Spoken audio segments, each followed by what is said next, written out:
Hello, everyone. My name is Mike Moran. I'm the author of the Believers superhero novel trilogy, and today we'll be going through chapter 15 for book one. So I'll share my screen now so you can see what's going on. All right, here we go. Chapter 15, New Beginning. Captain Grimes walked into the room with confidence and a straightforward agenda. Detective Sanchez, however, was heated and determined to make an arrest. Captain Grimes, these people are clearly withholding evidence, Detective Sanchez declared. You don't understand what's going on here, Detective, Captain Grimes warned. They are violating the law by not providing necessary information to solve a crime. Am I missing something? Yes. These people are not criminals. They are victims of a crime, and their son is in the hospital. So that means they have an excuse to break the law and not cooperate with police? Detective Sanchez contested. No, detective. It means you need to leave this hospital now before the victims file harassment charges against you. Captain Grimes spoke authoritatively, staring with warning eyes and a puffed up chest. Yes, sir. Detective Sanchez quickly left the room, and Captain Grimes breathed a sigh of relief. He looked at Jerry's parents with sincerity and said, I'm terribly sorry about the detective's rude behavior. Mrs. Miller thanked Captain Grimes for his kindness and understanding. Mr. Miller calmed down, reached out, and shook Captain Grimes' hand. It's good to speak with someone level-headed after everything we've been through. Thank you, Mr. Miller. I'm not sure if your son told you, but I'm Vaughn's father. Our boys met in college. Yes, of course, Mr. Miller nodded. Your son helped Jerry meet friends and invited him to a party. That was very nice of him. That's not all, Mr. Miller. I need to be frank and tell you why I'm really here. My son told me the truth about Jerry. I didn't believe it at first, but I saw his powers firsthand during the college shooting incident. Mrs. Miller suddenly looked worried, and Mr. Miller's face became stern again. What do you want with our son? Mr. Miller said firmly. Don't be alarmed, Mr. Miller. I am a friend, and I'm here to help. Captain Grimes said reassuringly. Your son has attracted a lot of attention lately, so I've got a plan. What plan? And who were those women who attacked our home? Those women were gang members from Dynamite City. They were sent to kill your son. What? Why? Mrs. Miller interrupted. Jerry went to Dynamite City looking for criminals and got into a big fight. He was trying to be a hero, but he did it all wrong, Captain Grimes said, shaking his head. That's why I'm here, to help your son do it right. I want him to join the police. The Millers were quiet for a moment. They looked at each other with question and concern. They never thought Jerry would follow through with the idea of becoming a hero. Children often go through phases, changing their desires on a weekly basis. They were hoping Jerry would eventually give up on becoming a hero and live a normal life. However, deep down inside, they both knew Jerry would never live a normal life with his powers.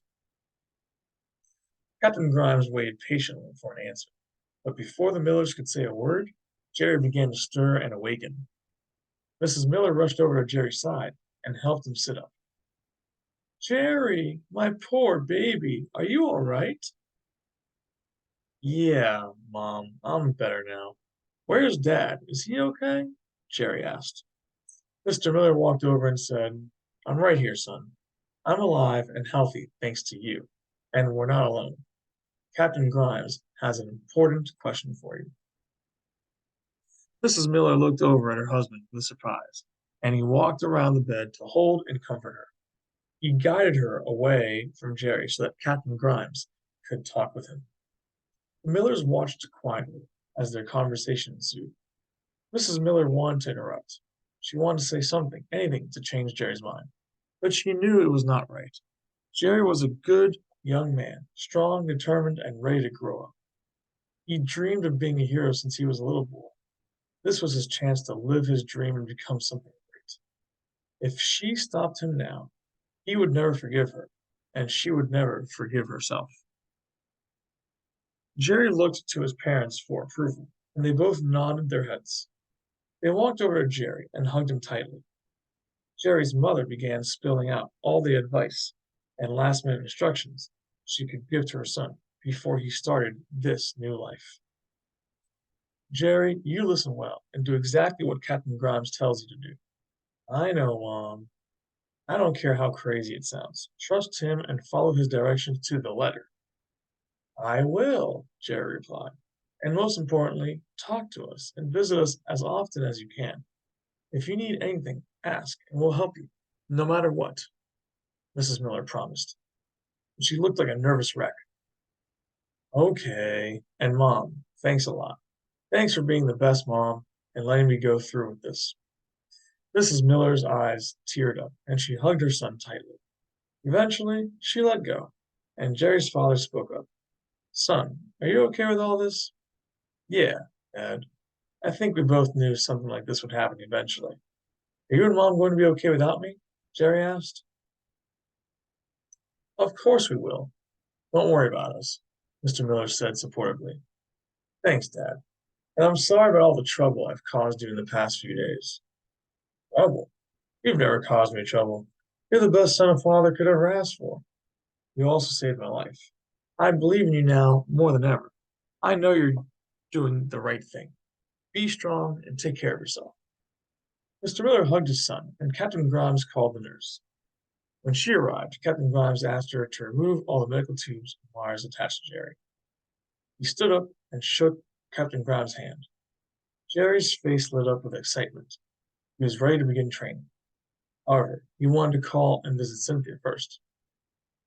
Captain Grimes Captain Grimes offered to drive Jerry to Cynthia's house before going off to training. Captain Grimes liked to go big or go home. This became apparent when Jerry walked up to Captain Grimes' police vehicle. It was a bulky SUV with a guard in the front end. While driving to Cynthia's house, he shared police stories with Jerry to get him excited about becoming a cop. His favorite story involved ramming a criminal's vehicle off the road during a high-speed chase. He bragged about the guard on his front end, saying that he could plow through anything. Jerry was pleasantly surprised to hear Captain Grimes' adventurous police stories. He usually seemed very serious and professional. Now Jerry understood where Vaughn's wild side came from. They soon arrived at Cynthia's home, and Captain Grimes said, You've got 5 minutes. I don't want to attract attention, and I don't want people to know where you're going or what you're doing. You're a cop now, not a celebrity. With those final words of inspiration, Jerry walked up to the door and knocked. Cynthia casually opened the door, wearing jeans and a shirt, and said, Hey, hey, yeah, why didn't you call me earlier? I wanted to surprise you, Jerry said with a fake smile. He obviously forgot to call her, and he was a terrible liar. Cynthia did not mind too much, though. With a casual and confident tone, she replied, Too late. Your mom called and told me everything. What? Yeah, your mom's awesome. How much did she tell you? Jerry asked. Everything, Cynthia repeated. So you know about the fight at my house, my dad almost dying, and me becoming a cop? Yep. You're not happy about it, are you? Nope. I think it's a great idea. Go out into tons of danger, risk your life daily. Great way to earn a living, Cynthia replied sarcastically. It's not about the money, Cynthia, Jerry reasoned. I know, it's your dream and you have to do it. So you're not mad at me? No, because you're going to see me 3 nights a week. Tuesdays, Thursdays, and Sundays. What? Jerry exclaimed. How am I going to do that? I'll be training at the police academy. I can't just leave whenever I want. Those are my free nights. No college or work. I'll be waiting in my room for you, and poof, you'll appear like magic, the way you did before. I don't know if I can do that consecutively. What if I'm tired from training or run out of energy? Exactly. Teleporting into my room will be part of your training. Aren't I the best girlfriend ever? Cynthia asked with a sly grin. Jerry's look of concern turned into a smile. He moved in closely, touching nose to nose, and said, You are. I'll never forget that. They kissed for a moment, and then Captain Grimes honked the horn. Cynthia smiled and said, "You better go, Jerry, and good luck." As Jerry ran off to the SUV, Cynthia yelled out, "And don't forget to visit your parents, too." "Really?" Jerry said in an annoyed voice, already having too many things on his mind. "Yeah," Cynthia screamed back, smiling and waving. Jerry smiled too as he stepped into the SUV. Captain Grimes had 1,000 things he wanted to tell Jerry, countless bits of advice and information, but he remained silent and allowed Jerry to enjoy his last moments of a normal life.